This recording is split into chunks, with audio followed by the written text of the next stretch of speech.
And in just a few moments, I'll be welcoming my colleague, Dr. Shawn Baker, into the program. Shawn is an orthopedic surgeon. He is the author of The Carnivore Diet. He was just recently once again on the Joe Rogan podcast where he stirs it up a bit. You can follow him on Twitter at SBakerMD. Learn more about the Carnivore Diet. Also at Carnivore, is it Carnivore Diet? Carnivore.diet, I think it is. I'll confirm that website for you.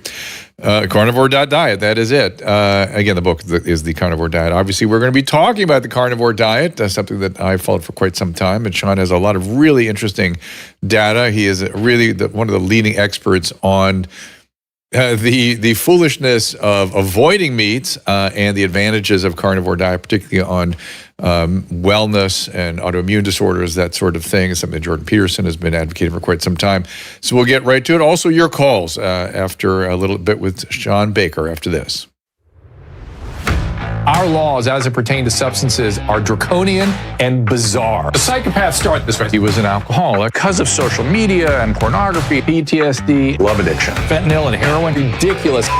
I'm a doctor, for sake. Where the hell do you think I learned that? I'm just saying, you go to treatment before you kill people. I am a clinician. I observe things about these chemicals. Let's just deal with what's real. We used to get these calls on Loveline all the time. Educate adolescents and to prevent and to treat. If you have trouble you can't stop and you want help stop it, I can help. I got a lot to say. I got a lot more to say.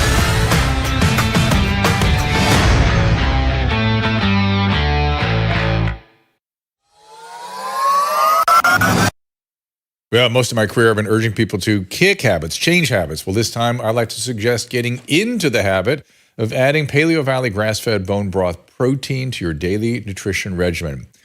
Here's CEO Autumn Smith. It's made from cows with 100% grass-fed and finished, and bones. They're bones rather than the hide. Most bone broth or collagen powders are made from hides or hooves, but ours is actually made from the bone because it'll contain additional nutrients. Bone broth is a way to bring back those nutrients, those minerals, and there's glucosaminoglycans, and then there's collagen, which helps us prevent wrinkles and joint pain and actually heals our gut. There's gelatin, and there's just all of these ingredients that the modern diet has kind of left by the wayside. Susan and I have been mixing the chocolate-flavored bone broth literally into our coffee every morning for months, and we've noticed a difference in our energy, appearance of our hair, skin, nails. Susan's particularly very happy with this.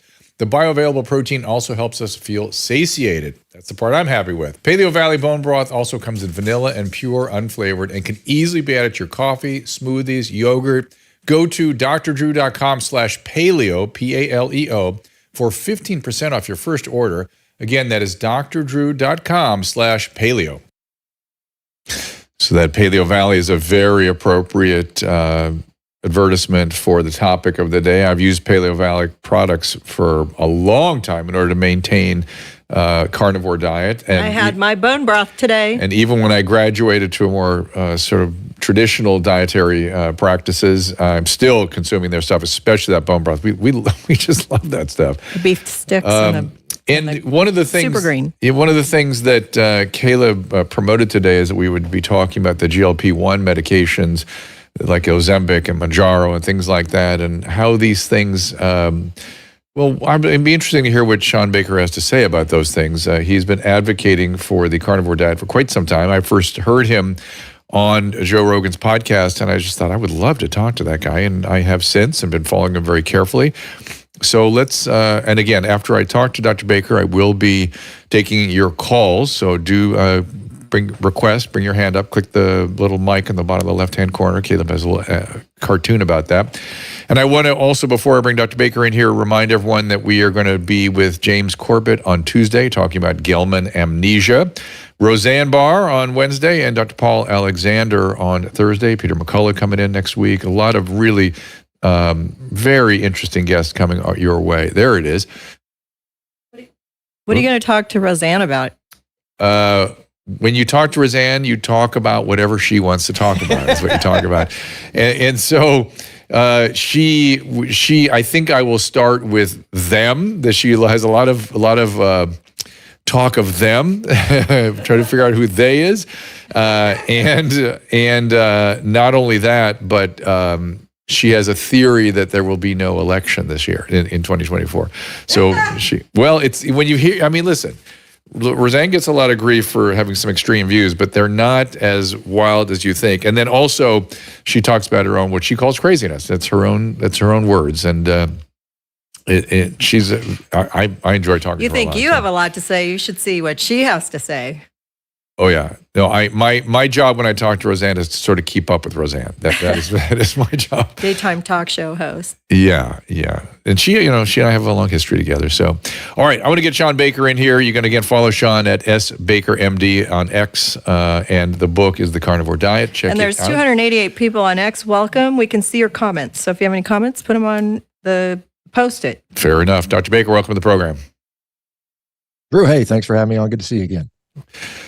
So I think maybe if you don't mind, just do a little recap of how this happened to you, how you got so involved with this, and how you ended up on Rogan's podcast. Just I know it's a long story, but just give them the beats so people understand who you are and where you've come from.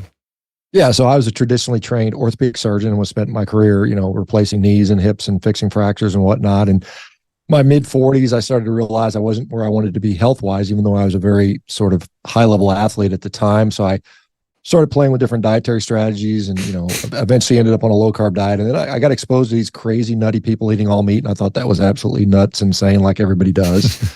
But I was open-minded enough to try it myself, and I was really just impressed at how effective it was for me. And so I persisted on that for, I think, 30 days and at one time, and I was really like, this is really legitimately the best I felt in quite some time. Went back to a regular diet and immediately felt worse and said, all things being equal, I prefer to feel better. And so I persisted on that. And then, Joe Rogan got wind of it and brought me on the show to talk about it. And then that obviously exposed me to a lot more people, and a lot of vegans started, to claim me as public enemy number one, I suppose. But over the time, and I've been doing, this is my 8th year that I've been doing this diet. And I've obviously, there have now been literally tens, if not hundreds of thousands of people who have experimented with this. Many of them have seen pretty impressive, results. I wrote a book on this called The Carnivore Diet, which you mentioned. We formed a company, Rivero, which is licensed in all 50 states, which we, basically treat people at the root cause. Not necessarily everybody gets a carnivore diet, but I mean, it's part of the treatment algorithm when indicated. And I think there's some specific therapeutic interventions where it works really effectively. And I think it's something that is a legitimate way to treat certain diseases. I don't advocate as all humans are carnivores or anything like that. It's not a commentary on the state of humanity. It's just, this is a therapeutic option, which I think is particularly effective in certain individuals in certain cases, for sure. So that's, I guess, the overview. And I'm still here. I eat 3 or 4 pounds of red meat a day, and I'm getting close to 60, and I'm still doing okay. So that's the short. I love the, I don't know if it's on Instagram or I guess probably Twitter, where you're carving up a couple pounds of meat and 6 eggs. And I just like, makes me so much want to go have a steak. I can't even tell you. It's like, it's so fun. And usually you're side by side with a video of somebody who looks like really they're not well eating, a vegan diet typically, or bugs maybe. Yeah, I mean, it's it's one of those things where sometimes you just let people speak, and they can sort of they can sometimes dissuade you by their own actions, and so sometimes you don't need to say a lot to get the point across. But yeah, it's fun. I eat a lot of steaks. I mean, I literally eat 3 or 4 pounds of it every day, and I enjoy it. So. And your athletic performance has gone up, right? You said you're a high level athlete before. You're now really performing at a high level. Yeah, I mean, it's interesting. I turned 57 next week, and I mean, I'm literally stronger now than I was in my mid 40s, and I wasn't weak then. I mean, I've always been a very, guy that trained a lot and competed at a high level. And I just broke another American record in rowing just the other day, and I'll probably break 3 or 4 more world records in the next couple of weeks. Yeah, I mean, I'm still getting after it. How do you, this is a personal question. When you came and you visited us here in our home last time I interviewed you, I was complaining to you about my shoulders, and they got much worse. And I just recently had stem cells injected, so mesenchymal stem cells from my fat and bone marrow. And my question really is, how do you avoid all the shoulder problems? Oh my God, there's a whole story here for me, but I'll ask the shoulder issue first. So. Well, I mean, some of it's going to be luck, obviously, but I mean, I do think that, obviously being smart in how you train and how you utilize the joint. I do think strengthening it is generally a good strategy. I know there's people like, oh, you're going to hurt your back by deadlifting and things like that. Well, I'm like, I've literally taken care of thousands of people with back problems, and most of them are couch potatoes, and they got a big belly. And I think being metabolically healthy, eating a good diet, eating a low inflammatory diet, and then of course doing the preventive maintenance stuff physically is really the best you can do. And whether or not stem cells offer some additional benefit, I think it's controversial. I think that's a fair statement to say. Yeah, I had an ultrasound of my soft tissue on the shoulder, and it was like, yeah, torn, calcified, inflamed, torn, calcified, inflamed, every major tendon group, and I thought, I can feel it. I know the soft tissue is just a mess, and the orthopedist goes, well, we want to take an X-ray, and I go, I don't have arthritis. You see it? It's a mess, the soft tissue. He goes, well, take an X-ray. Oh my God. I had huge spurs. The cartilage surface was gone. I couldn't believe it. I thought, I have to do something because I'm heading for a shoulder replacement. Yeah. Well, on the good side, the shoulder replacements have gotten a lot better. Not that I would desire that, but if it comes to that, they're pretty good, and they've got some. It used to be they were kind of, I think FDA approved them back in like 2004, and they've certainly evolved since that time, and the techniques have gotten better with that. But hopefully you can avoid it. And even if it goes to that route, I would still recommend, I don't know what your particular surgeon would say, but I would recommend continuing to do the strength training. And I think I'm going to. I'm going to, but I have to kind of recover from the procedure and stuff. But it is better, that's for sure. So I went on Carnivore I think I was probably on it last time we spoke. And the reason I went on it was somebody was hassling. I was doing a sort of fitness podcast, and my partner said, you got to go on. You have to address diet. I'm like, who am I trying to impress? Come on. And he started talking about Carnivore. I said, I think I can do that. And I went on it, and I loved it. Kind of being able to eat what you want. It was just like, whoa, this is not something I'm used to. And I leaned out immediately. It was very interesting. I had within a week had a reaction, and my HDL went up about 40%. My triglycerides went down like 70%. My LDL's always been sort of where it is, but I could never get my HDL up or my triglycerides down until I got rid of the carbohydrates. And I wonder if I have an LP(a) problem or something that is really highly, insulin dependent. But it was striking. So I was on it for about 4 years.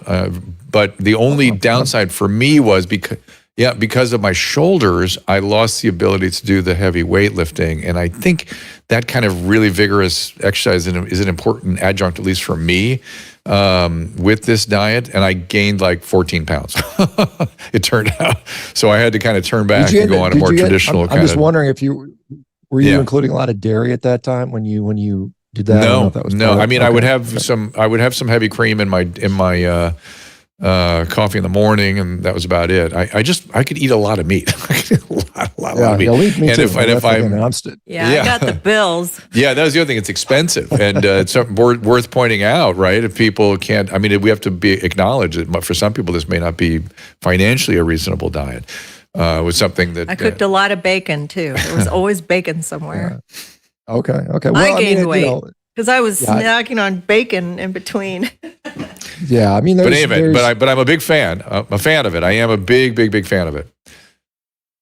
Yeah, well, it's one of those things that at the end of the day, how much you eat does matter. There's different hormonal impacts on going from donuts to a piece of salmon, clearly.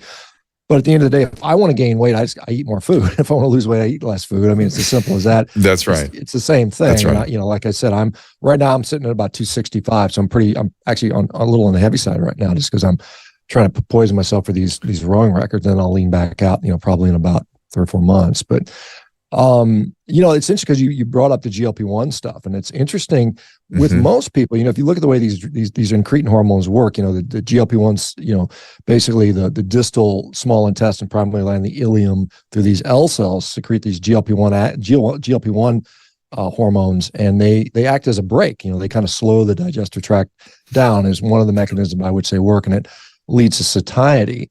And I think meat does that naturally. And it's kind of interesting because, you look at the way I don't know if you saw a recent paper came out talking about protein, how much protein can we absorb in one sitting. Did you see that recent paper that came out, Drew? I did not see that. I saw some stuff about kidney disease and protein, but no, I didn't see the yeah, this is on ahead. the muscle building side. So traditionally we've always heard, 30, 40 grams is all you can absorb at one time with regard to muscle protein synthesis. So you need to space your protein out into 3 or 4 meals throughout the day. But this new study that was done I think it was out of the Netherlands, and they looked at up to 100 grams of protein, compared to like the standard 30-gram dose. And they were using dairy protein in this particular instance. But they showed that there was no upper limit to how much protein you can utilize towards building muscle. So that kind of shows that if I eat a big old steak, if I sit down and eat a pound and a half ribeye, which I often do, pretty much all of that's going to go to be utilized. It's not going to be wasted. Whereas before we thought it might have been, it's better to space those meals out. So, but that goes to the way these incretin hormones work, is because when you eat a steak, the body will slow down its digestion. It'll take, normally gastric emptying time is about 4 hours. And then there's an intestinal transit time that occurs, and that becomes slowed down when you introduce the appropriate foods there. And meat does that. It works in temporal sequence like it's supposed to. But when you're throwing a GLP-1 receptor agonist drug on there and you're eating cookies and cake, that's all backwards. Yes, it slows down digestion, but it's not supposed to. Those foods are supposed to be processed very quickly, and that's why we have some of the issues with obesity, with all this rapidly absorbed calories. I mean, there's a microbiome component that goes into this as well. But I think you're seeing some of these side effects where people are having, gastroparesis and vomiting and Right. intestinal obstructions and things like that, which are occurring. At what level and what frequency, we don't really know yet. There's some people are saying it's happening more than others. The manufacturers, of course, saying it's always the same thing. The drug companies always over-deliver, over-promise and under-deliver, and then we have to sort it out and as clinicians in the end and say what the real incidence is. That's right. I think exactly we're right. starting to see what's going on. Yeah. That is precisely how it works. And I thought when I saw that Weight Watchers had now become a sort of a distribution system for these medication and Oprah's in it, I thought, there's going to be a lot of bad stuff. When you have so many people using a medication that is designed for a disease state, overweight diabetics, where the risk might be worth the reward, right? Because these are serious conditions, then you proceed. But if it's, hey, I want to lose 20 pounds and that's it, wow. Now I'm scared. And particularly if I want to lose 3 pounds to do a movie or something, and now I'm extra scared. Right. You know what I mean? It's like, it doesn't make any sense to me. Well, and the interesting, you see how they're sort of changing the language. As we had, you saw in the last few years, a lot of definitions got changed, right? The definition. Oh man, everything got changed, right? And so now they're reclassifying obesity as saying obesity is something that lifestyle has no impact. You saw, was it Dr. Fatima Stanford at Harvard talking on 60 Minutes? Obesity has nothing to do with exercise or diet. That's absurd. That's clearly, you and I know that's not true. We lived around long enough to remember when 40% of us weren't obese. So, we're getting these just new definitions. And so they're saying, well, yeah, maybe being over 20 pounds is a disease and it's not a lifestyle issue. And you need to be on these drugs, and advocating for this in 6-year-olds, and mind you, that's all in the US, Novo Nordisk, which was in Denmark. They're not advocating that in their own population. It's on the US population, which is kind of interesting. It is interesting, and I suspect something about our diet and the way our food is processed has a lot to do. There's a number of things, but I think it's odd that we are being subjected to sort of a really problematic diet, and then as a result of that, taking a medication to deal with the diet that we are being exposed to. What's a good business model? If you just think about it from that standpoint, you feed everybody kind of a substandard diet. They all get sick, and you sell them drugs. And everybody's happy. from the financial shareholder standpoint, but it's the population is at risk, and we see that. And again, this goes to my point where they are, trying to get us to consume less meat. They're trying to, for whatever reason, it's bad for the environment, it's bad for your health, which I think both of those are really kind of not really accurate, arguments. I think there's a lot of nuance behind that that's being left out, and they're really sort of pulling the wool over a lot of people's eyes. And, you look at the, USDA just came out with this NOVA analysis study saying that, you can have a 91% ultra processed food diet and be healthy, which, on its surface seems like it's just absolutely bizarre and insane, but they're trying to position us to say that ultra processed food is actually fine and healthy and don't worry about it, when, there is a significant backlash against that, which I think is justifiable for sure. Oh my God! If we were starving, it'd be a reasonable diet, but we are not in a starvation state. Right. Well, we're eating right now. We're currently somewhere around 70% ultra processed food for the average American, which is, it's mind boggling. To think that's what. Oh my God! It's that is not good. Well, let's talk a little bit about lipids. Sure. Lipids and gut. Well, maybe people love the idea of the microbiome. How does carnivore affect the gut? Well, there aren't any clear-cut studies on that. They've looked at some sort of meat-heavy tribes, indigenous populations, Inuit, and some of these other ones, and they found that they had very good gut diversity. It's not been shown to decimate the diversity, which is some speculation. I know one of the major there's a nice paper that Tommy Wood out of University of Washington and Dr. Mailer did, looking at the gut sort of metabolic flexibility of the gut, so to speak. It shows that a high fiber diet, the gut can respond to, and it can produce the appropriate healthy sort of short chain fatty acids. But so can a diet that is ketogenic, animal based. They show the same thing. So it doesn't seem to be directly deleterious, at least in some of these studies. And then clinically, what I see every day is people's gut health just improves dramatically by going carnivore. We see people with inflammatory bowel disease. In fact, Harvard's going to release a case study on inflammatory bowel disease, ulcerative colitis, and Crohn's disease coming out probably in a month or two.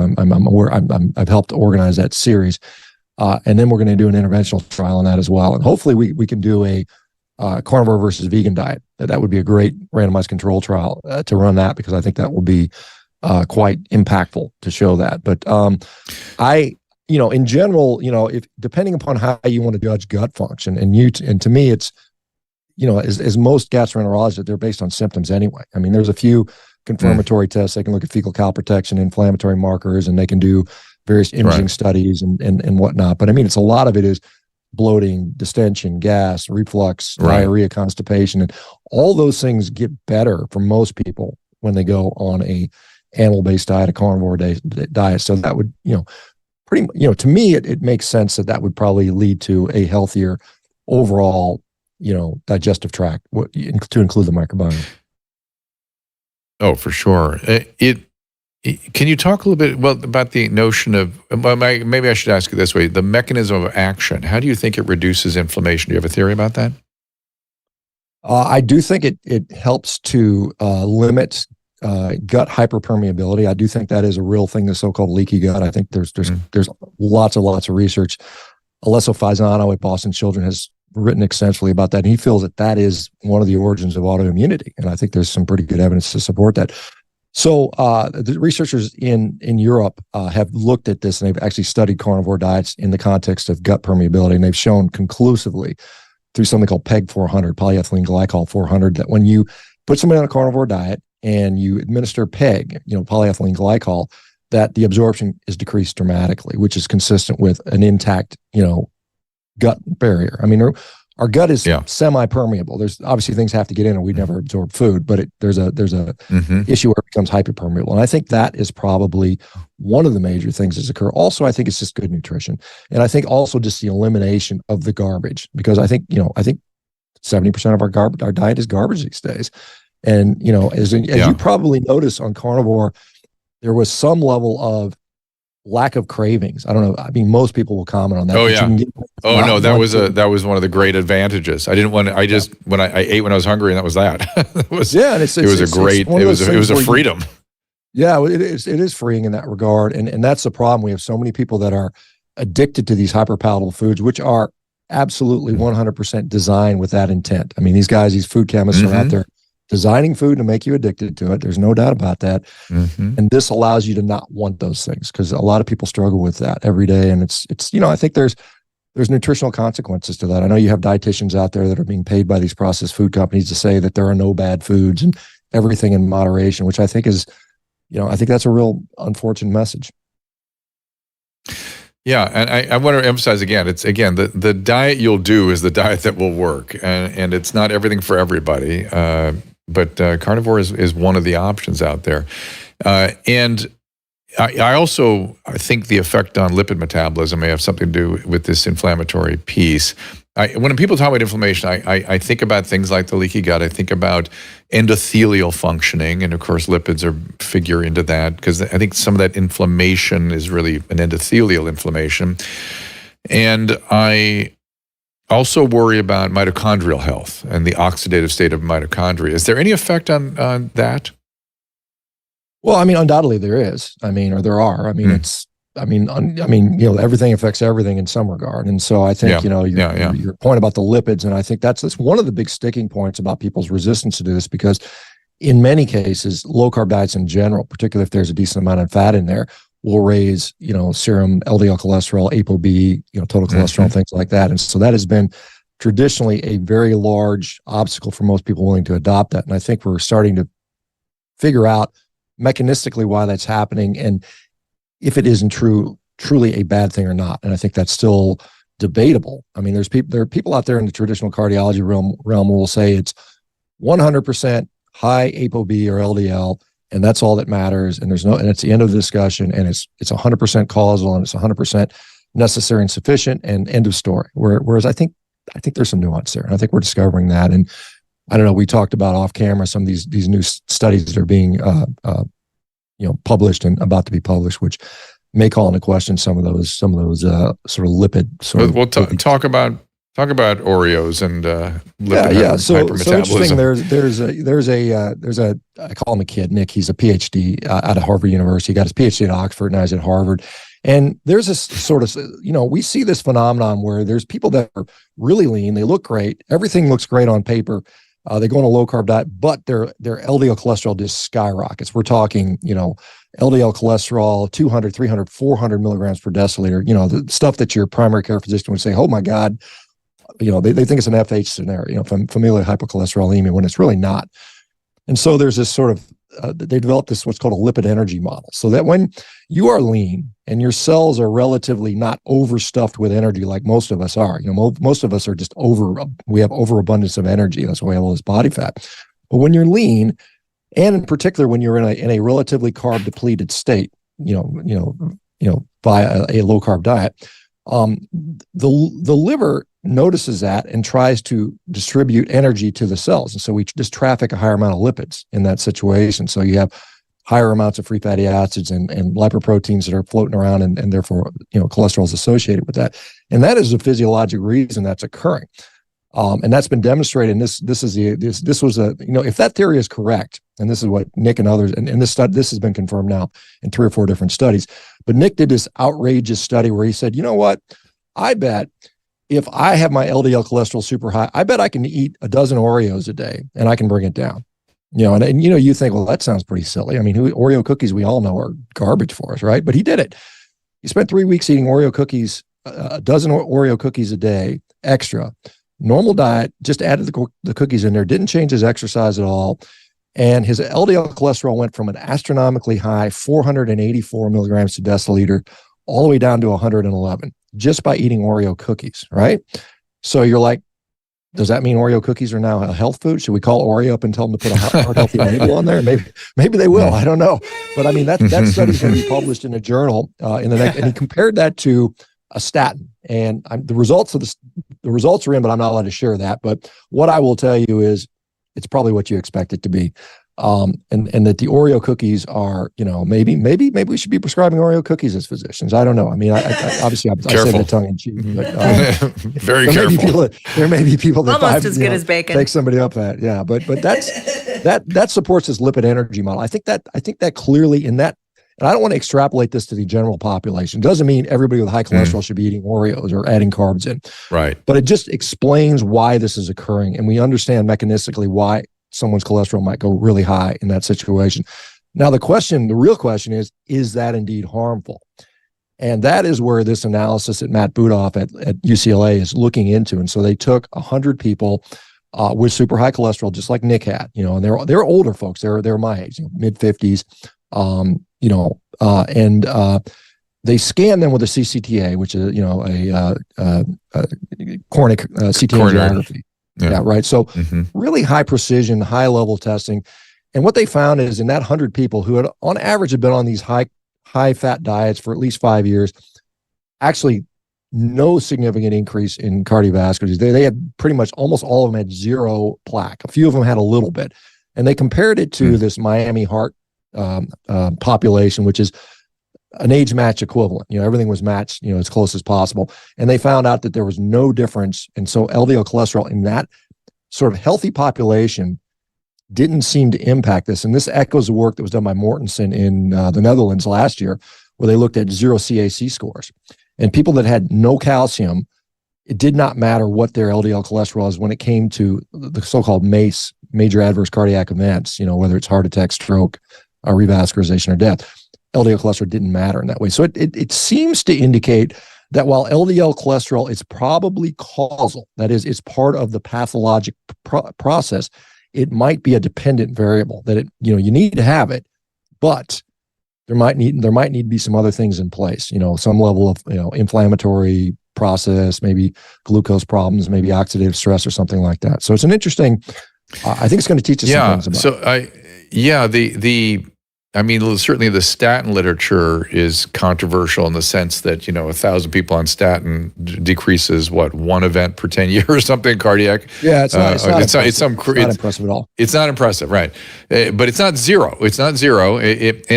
One thing I've noticed in my recent years of practice is that if somebody has even mild to moderate coronary disease, let's say their coronary calcium score is 40% or something, I really feel like the statin has utility. It almost makes me wonder if there's some anti-inflammatory process in the whole thing that we're not really identifying, because that's where right there is where I feel like I'm doing something. Yeah. I think that's a very reasonable approach to that. And again, I'm not a cardiologist, but I'm just I have intense interest in this because I see a lot of people that are in that situation. I want to know what the best advice to tell them is. And so I think, first of all, number one, get some imaging so you know where you stand. If you're 0, you probably have a little more breathing room than if you've got a CAC little score more.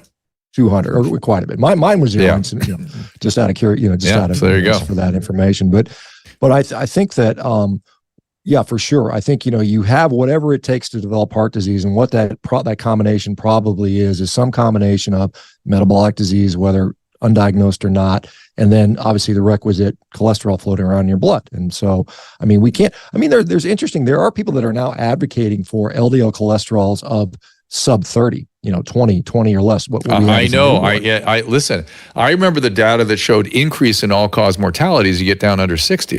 That data is still flying around, but they ignore it.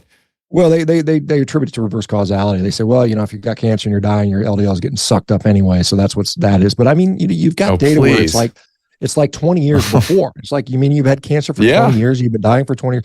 So I wonder about, there's this, again, this is associative data, so you have to take that with a grain of salt, but all-cause mortality, cancer incidence, infection incidence, from the mental health standpoint, depression, violence, suicidality, all associated with low cholesterol. Yeah. So you got to wonder, what are we doing here? Are we going to create this? Well, I worry. And and there's a very big difference between preventing any heart disease and, say, preventing a restenosis after stent placement. Those are completely different things, and with different endpoints and different biologies, and we mix and match these things. I worry about on the prevention side, making that LDL so low that you can't manufacture, or some people won't be able to produce sex hormones. That's the backbone of testosterone and estrogen, and maybe that's where all the adverse events are coming from in terms of suicide and mood and that kind of stuff. Low testosterone is not a good thing. Yeah, I liken it to, if you make the argument that, LDL is necessary for heart disease, so we're going to get rid of it, so there's no heart disease. Well, I'm like, well, having genitals is a prerequisite for sexually transmitted disease. Let's just, do penectomies on people and say, guess what? You're not going to have an STD now, Well, now we've given the people that like attacking you a perfect little soundbite to give them that that they can use to attack you. That you're advocating for genital excision, genital removal. Yeah, I'm doing that tongue in cheek, obviously. So, but anyway, I'm going to change the subject. Yeah. Hey, Drew. Yeah. I have to go in a couple minutes. Yeah. But I want to know what Dr. Shawn thinks about V-Shred. Oh, okay. So, I got to wrap up. I know you want me to go on to calls, Sue, so I will wrap up with Dr. Baker in just a second. So the V-Shred, we've been working with, or I lost about 14 pounds again, going back to a more traditional balanced diet, which is lower calorie, more vegetable, cycling carbs in, which actually surprised me. Cycling carbs actually helped me with my diet, my appetite management. And so I went on it, and it's sort of it's that old theory about it being based on body types, the mesomorph, endomorph, ectomorph stuff. And it worked very easily for me. It's another good diet. I mean, for me, it has worked very effectively. And I switched my workouts. Some of it was because of the shoulder issues to much higher reps, HIIT cardio, that kind of stuff. And it felt like this was all more appropriate for my age. With my shoulders messed up the way they are and whatnot, I was no longer able to really push the very, very heavy weights. It's just not for me right now. Any thoughts about that? Well, I don't specifically know his I've seen the guy. He's been advertising heavily for many, many years now. And I mean, certainly, like you said, there are different strokes for different folks. And I think, in my view, a diet that's going to fail is one where you don't like the food or you're constantly hungry. I mean, that's a recipe for failure, no matter what it is. And so some people like the simplicity of a carnivore diet and the satiety it produces, and they're fine with it. Other people prefer more variety.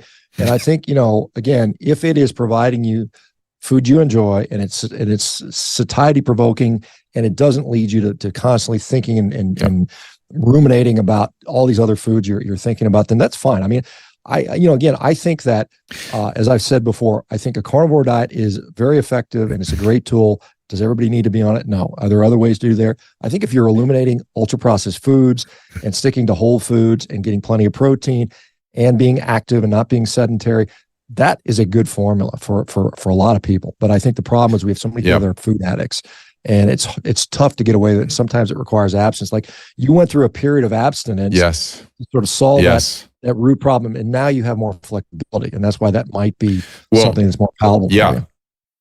And I, during the holidays, went apeshit wild and was having all kinds of cravings and compulsions and this and that. And I said, listen, we got to go back on their diet plan, because it's really not a diet, it's a program. All right, the program, but the recipes, the menus, I got on it and immediately I leveled out. It was just I can't go on the. See, I told you the insulin spikes. He's so worried. He's like, I gained a bunch of weight. I go, well, after one day, it'll just come right off. It really did. I was shocked how fast my appetite level. It's weird when you eat and then you lose weight, but the workouts are great. And that's the biggest part. As far as workouts go, I mean, like I said, you got to play with what the cards you're dealt. And if you got a bum shoulder, you got to figure out how to mitigate that. And I'm very fortunate, knock on wood, I don't have any really broken parts. I mean, I'm jealous. But I like that medical term, bum shoulder. Is that how orthopedists call what I have? Yeah, that's exactly. That's the exact term for. I lost 8 pounds and Drew lost 15. So, okay, all right. But listen, also what I like about this, and I'm going to give a little shout out to V-Shred, because we love them. Vince is awesome. When you're traveling like we do, or you have to work out from your home, or you have to work out we have a gym in one city, we have an okay gym in another city. They work the program around you so that you can work out anywhere. So that really worked too. That is, it's what I've always said. It's like what trainers have always told me. And I would say, as we're talking diet, I'm known for diet, but I think the most important variable, what distinguishes people that age in a healthy fashion versus those who don't, are those that are physically active and fit and do work out. I think that is the biggest thing you can do, irrespective of diet. I mean, I'm a huge proponent of that. I'm sure you're familiar with Peter Attia. I was talking to him and I was asking I was asking about metformin and all this stuff. And he finally snapped him and he goes, vigorous exercise. That is number one. That is the number one prevention or sort of intervention for aging. That's it. And I was like, okay, I can do that. I would echo that. I've been on that. Like I said, I've been training hard for 45 years and I don't foresee ever stopping, knock on wood. Right. But it's super important. And he's very big on the preventing the fall off in muscle mass and sort of functionality that happens in our 80s and 90s. Yeah, it's not good. It happens. It's inevitable. You want to push that back as far as possible. If you don't have it in your 50s and 60s, you ain't going to have it in your 80s and 90s. So get after it early. Yeah. Well, that is a really important point. Is that this is all so many of these anti-aging interventions. You've got to be on this stuff for 20, 30 years for it to have a really significant effect. But last thing I want to ask you before I let you go is why is this politicized? It's so bizarre to me that again, people have this weird religious. That's why I think one of the reasons I wanted to sort of talk about various diets and various ways of working out, because it's not a religious issue. It's not. The fact that there's politicizing even of this is sort of disgusting to me. Yeah, it is a shame. And I've tried to distance myself. I think meat is, I don't care what your race, religion, sexual orientation, color, whatever political beliefs are, meat is a health food. And but I mean, still, we have this sort of vegetarians and vegans are on the left and people that eat meat are on the right. And that's that. I mean, I think the media sort of promotes that. I mean, I was interviewed by Vice a while ago, and they came at me with that angle. I said, "Look, I'm not political on this stuff. I'm not political at all. Generally, I try to stay out of that stuff. But you guys are trying to force the issue. I mean, I've got people that do carnivore that are transsexual, liberal, whatever. I don't care. I'm just like, go for it. Just get healthy. I mean, because I think really, I mean, one of the problems we have such a, I'm sure you're aware. Right now, the U.S. is as divided as it's been in, I can't remember. I mean, probably my entire lifetime. Yeah. And I think some of that has to do with the fact that everybody's got a damn mental health disorder. I mean, either clinically or subclinically. I mean, what is the percentage number of people that are on, psychiatric meds? It's huge, like 25% of the population. It's ridiculous. A lot of that is nutrition, I think. I think nutrition plays a huge, I mean, the brain is an organ just like the liver and the heart, and it still gets blood flow and it still is affected by the nutrition we have. And so I think if we can start fixing our diet, we can start to heal people's minds and bodies, and then we can heal the country as a whole. I mean, I think that's a valid strategy in my mind. Well, Shawn, I'm all in, and I appreciate the work you're doing. It is carnivore.diet. Is that the website? Is that correct? Yeah, carnivore.diet is that. I mean, I also want to talk. You just mentioned Rivero.com. If this is a 50 state. If you're looking for a doc that's going to do root cause stuff that you're tired of fighting with your doctor about not talking about nutrition or doesn't understand that or doesn't understand the low carb stuff, Rivero.com. We're licensed in all 50 states, and there's at least an outlet for people that are tired of the. I think this particularly the last 3 years has really made a lot of people skeptical, and I think the mistrust in the healthcare system is at an all-time high, and I think that's a shame, and we need to fix it. And I think there are people that are doing it, and we're one of them, and I know you're involved in some other stuff, and I think that's what we have to do as physicians. It's really as simple. Yeah, it's as simple as empowering the patients to control their lives and their health care, and not treating your customers like you don't like them or that you have disdain for them. Yeah. That's the oddest thing in the world, that so much of this country is being treated like they don't like them. And they just want somebody they can trust. They want to take control of their health, their health care. Good. That's what they should do. Patients should do that. Yeah, I agree. 100%. Awesome. And then the book, of course, is The Carnivore Diet. And follow Dr. Baker at S. Baker, Baker, S. Baker, MD on X. And Shawn, I hope to talk to you soon. Likewise, Drew. Thanks. Have a great 2024. I think it's going to be a good year. You as well. I have a new slogan. It's "We can do better in 2024." We can do better. And diet is a big part of that, so everybody. So pay attention. I agree. Thanks. John Baker, everybody. So when we come back from this little break, I am looking at calls here. Let me see what I've got. Yep, got a few hands up. Yeah, got several hands up. And I will get to calls immediately after this break. I want you to listen carefully to the people that help us do this show. Are you one of the millions of American women and men dealing with premature hair thinning and hair loss? Or maybe you're scared about inheriting that thinning look because it runs in your family? Start 2024 with a real solution that delivers results without the harsh side effects or unwanted chemicals and no need for prescription. Provia uses a safe natural ingredient, Procapil, to effectively target the three main causes of premature hair thinning and hair loss. Susan has been using Provia for months and she loves it. I'm so happy because Provia is helping me grow longer, stronger, and shinier hair, especially up on top. In fact, Provia was created by the founder of Genucel, the makers of our favorite skincare products, so it is no surprise that she has seen amazing results. Right now, new customers save over 50% plus free shipping. Every introductory package includes a full 60-day supply of Provia serum for daily use, plus the Provia Super Concentrate for faster, more noticeable results. Don't wait. Order now to save an extra 10% and get free shipping at proviahair.com/Drew. That's PROVIAHAIR, proviahair.com/DREW. I think everyone knows the next medical crisis could be just around the corner, whether it comes in the form of another pandemic or something much more routine like a tick bite. You and your family need to be prepared. That's where the Wellness Company comes in. You know the Wellness Company. We have their physicians on like Dr. McCullough frequently. The Wellness Company and their doctors are medical professionals you can trust. And their new medical emergency kits are the gold standard when it comes to keeping you safe and healthy. It's a safety net. It's an insurance policy absolutely. That you hope you're not going to 100%. need, but if you need it, you sure as heck are going to wish you had it if you need it. Be ready for anything. This medical emergency kit contains an assortment of life-saving medications, including ivermectin, Z-Pak. The medical emergency kit provides a guidebook to aid in the safe use of all these life-saving medications. From anthrax to tick bites to COVID-19, the Wellness Company's medical emergency kit is exactly what you need to have on hand to be prepared. Rest assured, knowing that you have emergency antibiotics, antivirals, and antiparasitics on hand to help you and your family stay safe from whatever life throws at you next. Go to drdrew.com/TWC. That is drdrew.com/TWC to get 10% off today. Just click on that link. Ladies and gentlemen, let's make a resolution that's easy to keep and delivers immediately on its promise. With Genucel Skincare, you can turn back the clock and look 5, 10, even 15 years younger. And right now, Genucel Skincare is celebrating 2024 with its New Year's sales event. Save over 60% off all of our favorite Genucel products with one of our customized skincare routine packages.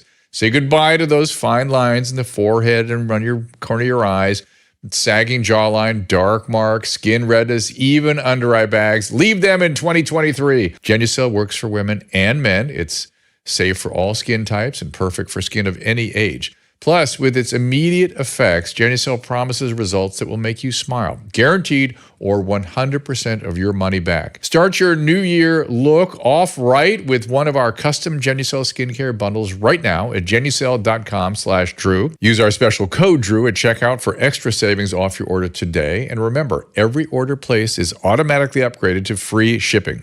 Don't wait. That is genucel.com/Drew, genucel.com/DREW. All right, let's get to some calls. Before I do, I'm just looking quickly at the restream, seeing if you guys have any questions there. You will eat insects and be happy, somebody says. Who is that? Richard? No, James. Yeah, that seems to be what the World Health Organization is telling us. We'll be happy because they'll be in control. You know, one of the things I wanted to point out is something I mentioned before, but Mark Chankisi, I think it was, I heard him say this with clarity that made sense to me, is that people that tend to be right-leaning, I see this because I'm in the middle. I see both sides of it. People tend to be right-leaning, think that people are sort of universally good and that they can be trusted to make decisions and be autonomous and, you know, unregulated. And that when you centralize authority, only bad things creep in. And that's where evil gets focused. The left-leaning folks have a feeling that humans are by nature not good and they need to be governed, and they imbue the centralized authority with all good. Now, of course, neither is exactly reality, but I don't know. I think generally the idea that people are good is a little more of a healthy bias. Just call me crazy. All right, let's get some calls here. This is Philip. Let's bring him up as a speaker, and don't forget to unmute your microphone, the lower left-hand corner there. And you can ask me really anything you wish right now. We'll get some calls in here. You got to unmute that mic, Philip. You're up. Caleb, am I doing anything wrong? And watch his cartoon there. He shows you how to do it. There you join, and then you get the request, and then you unmute down there in that same button. Yeah. Philip, I may have to throw you back. You there? I have to throw him back for a second. Caleb, what do you think?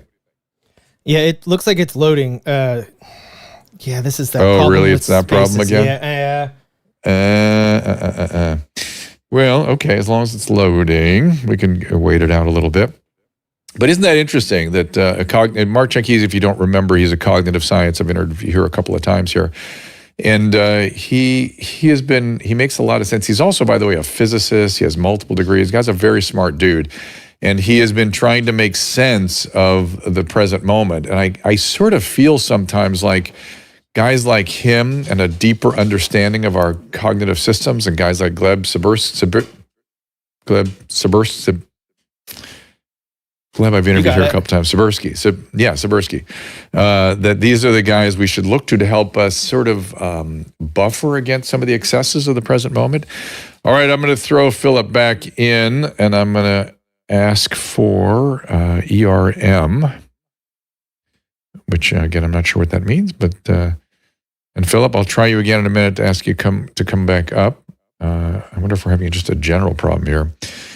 ERM is happy memories. Caleb, I think, can you call people up from your? I'm trying to. It's Twitter Spaces is acting weird. Yeah. Let's see. I'm adding as a speaker. Okay. I saw Philip has requested again too, so he's fighting the good fight. I appreciate that. Yeah. All right, let's see. And you have to try both of them. See one. Yeah. So one. What is it? Happy okay, ERM memories. is up. Oh, there we are. There you are. Happy memories. What's going on? Sorry, I didn't request. I don't know why it did that. I'm sorry. Okay. Do you have any questions? You know it works. Yeah, it does work. No. Anything on your mind? All right. No, thank Fair you. enough. Bye. All right, you got it. I'll remove you and see if we can get Philip back up since we've got the system sort of working again. Philip. Yeah, hi. I got a couple of questions for you medically. Not only personally, but for others. Okay. There's so much food with so much garbage in it. High fructose corn syrup is one. Oh, yeah. A lot of the additives. And I'm a guy with cardiomyopathy, mild pulmonary hypertension, asthma, digestive diseases. I was one of the guys at Ground Zero. I wolfed in over 8 days of dust. The World Trade Center program treats me with like 11 different drugs. Maybe I'm on too many, but it seems to be the right amount because I'm able to breathe once again. And my color is back. Okay. I had a septicectomy. Okay. So what can I do to help preserve my life longer and stay healthy? Do you know what your ejection fraction is now? Yeah, I can pull it up. It's like 76. Okay. Have you ever had cardiac rehab? I did. I also had pulmonary rehab. I did both. Did you continue doing those exercises? No, because of the pain from the gout and the spinal stenosis. Okay, well, gout should be... All right. So gout should be a completely manageable condition these days. So if your gout is still active, there's something wrong with the treatment. And gout, of course, is urate crystals being deposited, actually getting inside the white cells in your joints, and they lyse the cells, and the severe inflammation occurs. It's severe. But it is a highly, highly treatable condition. So there are some newer medications for gout as well that are extremely effective. So the gout should be treated. The spinal stenosis, are you on painkillers? No, I use medical cannabis. I won't use anything else. Cannabis. Okay, good.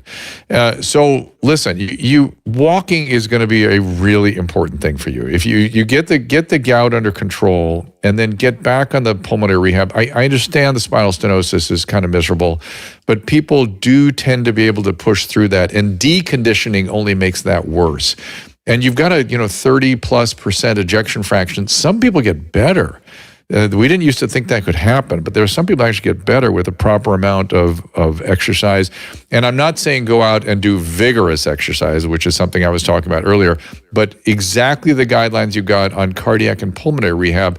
Now, they may want to monitor you again. I don't know how much your monitoring needs are. So you could always go back if Medicare will continue to cover it. But you want to do things, and obviously you've mentioned diet. Limit your carbohydrates. Insulin is the enemy right now. Lose weight if you can, and try to eat real foods, which is like fresh fruits and vegetables, and that gets expensive, I understand, and fish and meat. And if you can live away from any of the processed foods, that's only going to be an advantage. In terms of whether or not you should be under a program of what's called de-prescribing, right? Those of you that are elderly, generally speaking, older folk in this country tend to be on too many medications. And the pharmacy world in particular has been advocating a program of de-prescribing. And I completely support that. Usually, the more medicines, the more potential for harm. So you can usually streamline people's pharmacology or pharmacological interventions with some focus on some of there are actually guidelines out there for de-prescribing. So talk to your doctor about de-prescribing. And when you have heart failure and pulmonary hypertension, as you said, you've already bought yourself 5 to 7 medicines just right there. And those are, as you said, so you can breathe again, and they also are life-prolonging interventions. So, yeah, Philip, hang in there, man. These are not for the faint of heart. Let's get Josh up here. Josh has a question. Anybody else has a question? Just raise your hand. I'll bring it in. Yes, sir. What's happening? Not much. So I just wanted to ask you about kind of the way the politics are going. A lot of people are saying that this is like an inflection point, it's almost like they're talking about the end of the world, but not more and more scientists are talking about sort of an inflection point. And they're talking about how they're not sure how the next few years, 5, 10 years will go. They're talking about, it's almost like end of the world stuff, except for it doesn't have that religious piece. It's more scientific kind of posturing by really can you be a little more smart people. Yeah. We'll be a little more specific. They call it like a meta crisis. Is it the reset thing? Or have you heard the meta crisis concept? But I have not. I will certainly look into it. But there's no doubt that that's what's happening. I mean, we can all feel it and see it, right? But the question is this just what humans do across the historical sweep every so often, that they go through these trends? Is it something like the fourth turning? If you've read that book, that there tends to be these generational shifts. I don't know, although I have become preoccupied with history because it does seem to be something that happens every so often. And I'm not willing to concede that it's all bad. What I worry about is when it spirals out of control, then it becomes all bad. So if you get a Lenin or you get a Robespierre or you get these people that are able to somehow... It's why it's so important for all of us to speak up and not to just kind of go along with things. That is clearly how bad things happen in these big moments of change. Okay, so like otherwise conversation is... like just talking about it the way we're talking about it right now. Let's go. Yeah, exactly. That's what I'm saying. Yeah, and also not putting up with stuff that doesn't seem right to us. If really things don't seem right, and that's why I'm saying 2024. My call to action is we can do better, because we can. I mean, there seems to be a lot of corruption. There seems to be a lot of enmeshment with the as we've talked about many times with the regulators. There's I'm not sure that. The motivation of people and the way the money is adulterating things, it feels like something's off kilter right now, and we can just do better. And maybe it's just focus on basic principles of what the country was founded on. Maybe it's a return to some sort of spiritual life. Whatever it is, we can do better, and we need to focus on it and not just roll over. Do not roll over. Do not allow people in authority to tell you what's right for you. That's a gigantic mistake. That really feels good to me. I mean, you're the guy to ask about it, obviously, because you talk to such a large range of people. And I feel like, it's hard to how do you find happiness in that environment? If it's true that we're really in trouble, how does someone how does someone live happily, Well, Josh, you are asking a question that I do not think you are alone in asking. I've noticed a lot of young people with a sort of why bother? What's the use kind of attitude. And that is heartbreaking to see any of that. People should be excited about life. Should be excited about engaging and building and creating. And the fact that we've created a circumstance where people have to feel beaten down or as though there's no purpose or meaning. So to answer your question, Josh, I think the issue is to turn away from the cries for safety, right? Safe spaces, safety uber alles, no. And start to focus on what it means to lead a good life. If Jesus had been focused on safety, things would not have worked out the same way. Right? He threw caution to the wind to a certain extent because he was leading a good life and he believed that what he was representing was more important than safety. And there's a lot of things more important than safety. And engagement and contribution, and it's not grandiose caring. It's not, I care so much. That is not caring. That is narcissism. If you care, do that one person at a time. That's actually a good little rule of thumb. If you find yourself caring massively, fine, but that's not real caring. That is, I mean, again, I don't want to discourage people from trying to make large change, but don't put it under the category of you care more than other people, because it's just not so. It's just not so. Spence, I'm going to bring Spence in here. Spence, have at it. Again, there you are. Can you hear me? Hey, Spence. I do. What's up? How's it going? Shout Good, out how are Dr. you? Drew. I've been listening to you for so long. I remember Crazy. I used to listen to Loveline probably like 20 years ago when I was a kid. Probably. That was with me and Adam? Yeah, it was with you and Adam, and I've got a funny story about that actually, but I'll say that for later, or probably won't say it. Anyway, that's not my question. You were a caller. I mean, guess you were a caller. You're right. I wasn't a caller, but I listened to someone else. I don't want to get into that. It's a little not super appropriate, but it was hilarious and a great show. But not my question. Obviously, you're familiar with the trend of cold plunging going on right now. Yes. Yes. I just got out of about a 5-minute cold plunge. It was pretty intense because I haven't done one in a while, and definitely spiked my dopamine. I've got a specific question, and maybe you could help me out with it. Okay. So one of the benefits that I'm hearing about cold plunging is it does spike your dopamine, and it lasts throughout, I don't know, however many hours through the day. Now, my question is this: why is a dopamine spike sometimes really good for something like a cold plunge, but then, scrolling on Instagram or something like that, which also spikes your dopamine, why is that considered bad? Right. So there's grave, that's a great question.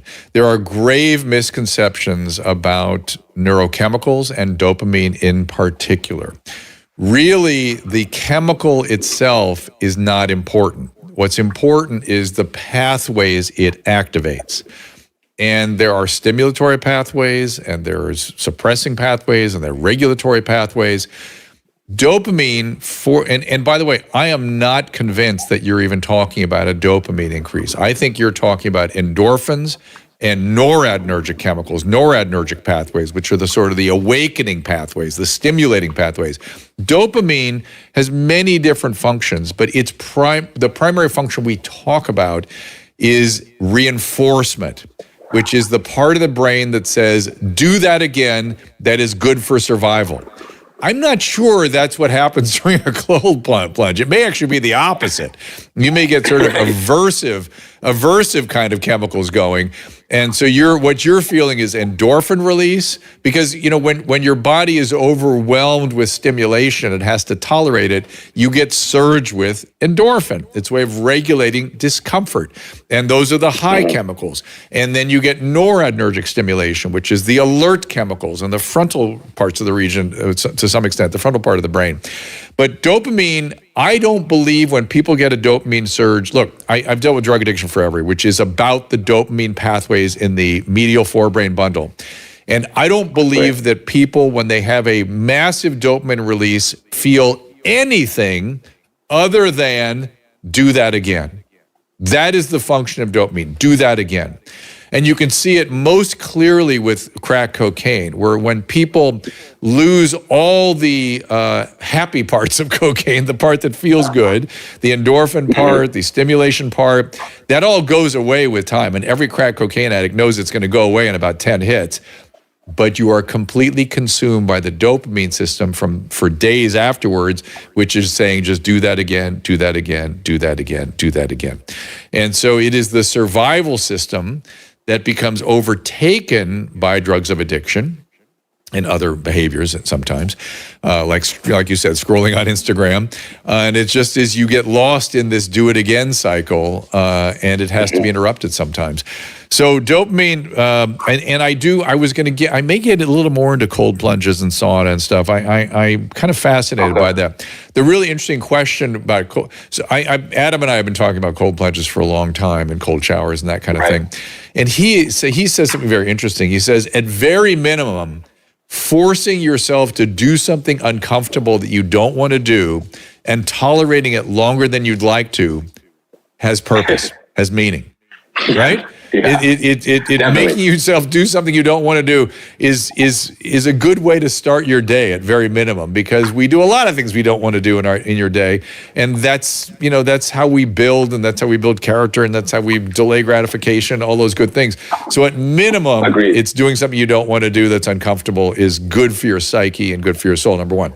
Number two, whether or not it causes something called hormesis, which is people have a theory that it affects immune function. I'm going to look into that a little more carefully. I know there's debate about it, but it might actually affect your immune, how robust your immune function is. Let's put it that way.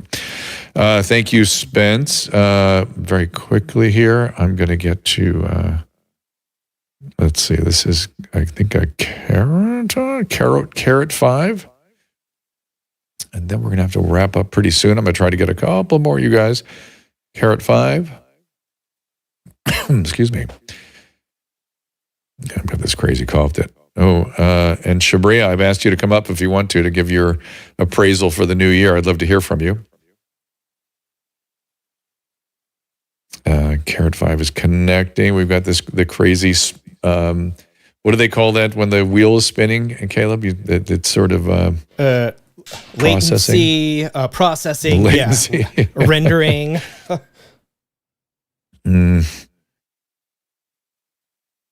Boy, that seems to be going nowhere.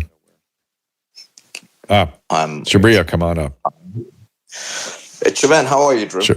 Happy New Year. How are you, man? Happy New Year. You sent me a very nice note. I appreciate that. What are your thoughts? You always are very astute in terms of your assessment of the landscape in medicine, in infectious disease, sort of where we're at. What's your assessment for the new year? I'm just trying to maintain sanity one day at a time, trying not to get well, we're all doing that. Help us do so. Help us maintain sanity. Trying not to get sucked into the vortexes and whirlpools of my own cognitive bias, and it gets increasingly difficult to keep. That's worthy. To keep. That's worthy. Are you subjected to any mask mandates presently?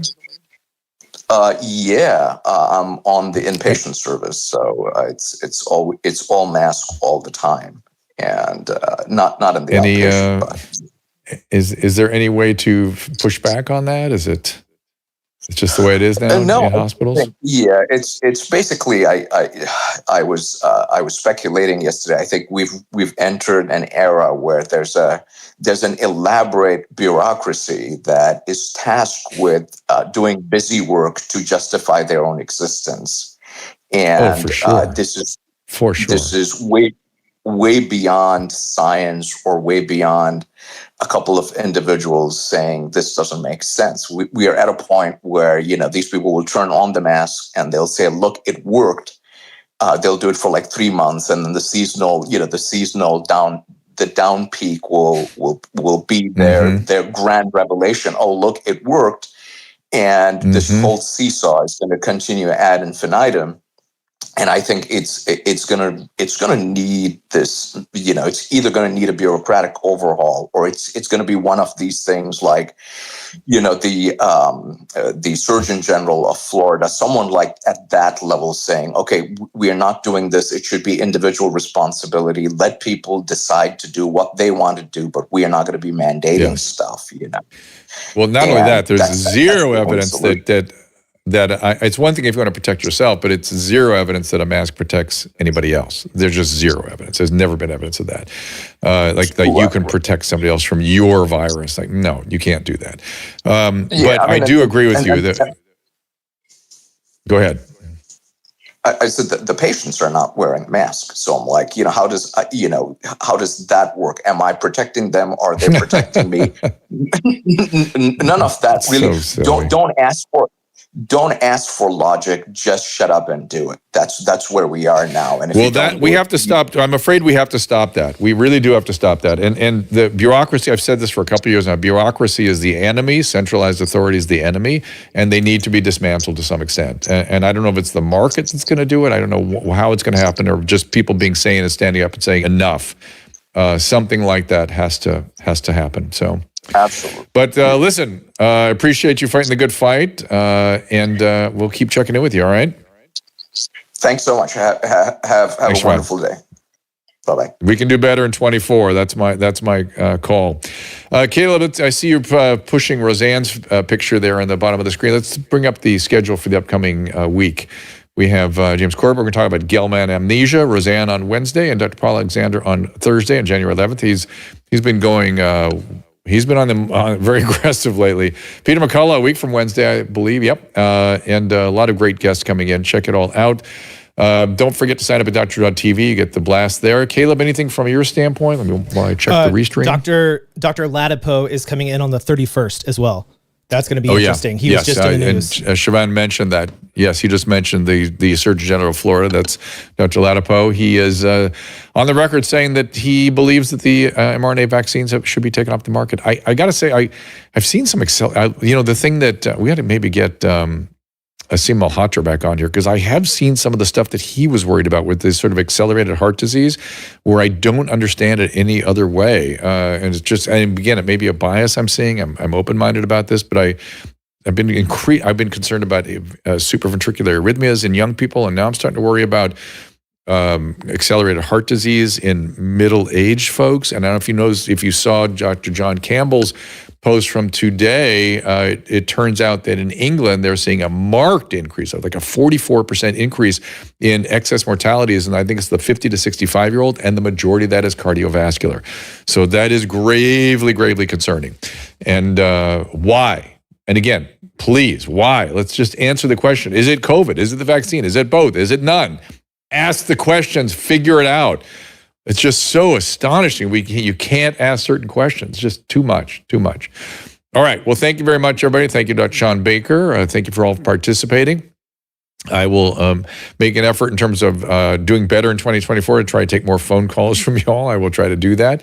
I get very interested in the guests, and we get caught up in what we're doing there. So we appreciate it. We appreciate you, and we appreciate the people that support the show, that make it possible for us to do it. So we appreciate you supporting them. And look out in the future. Dr.com/sponsors, where they are all. But we're going to set up a store on my website soon, where I've got some interesting things planned that are like the TWC emergency kit that I am specifically generating for you all. And I think they're going to, it reminds me of the old days of Loveline, where There are things that people should have access to that they've just not been given access to, and I want to provide that. So we'll see how that goes. Keep an eye out for that.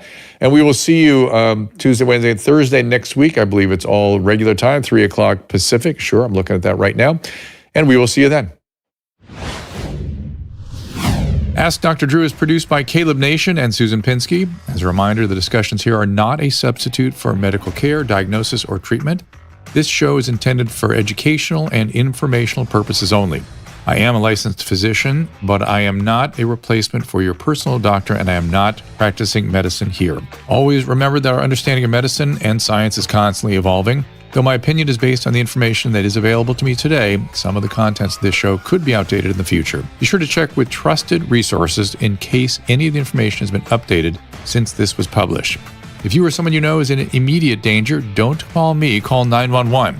If you're feeling hopeless or suicidal, call the National Suicide Prevention Lifeline at 800-273-8255. You can find more of my recommended organizations and helpful resources at drdrew.com/help. My understanding is, when you look at the data, is that a lot of women will not even contemplate a guy like under 5'10". So you're apparently statistically that's true. So you're ruling out a whole bunch of guys that might be. So then they have to be funny. Like your personality has to make up for that height. It could be great. Yeah. But like you're Mark not Normand.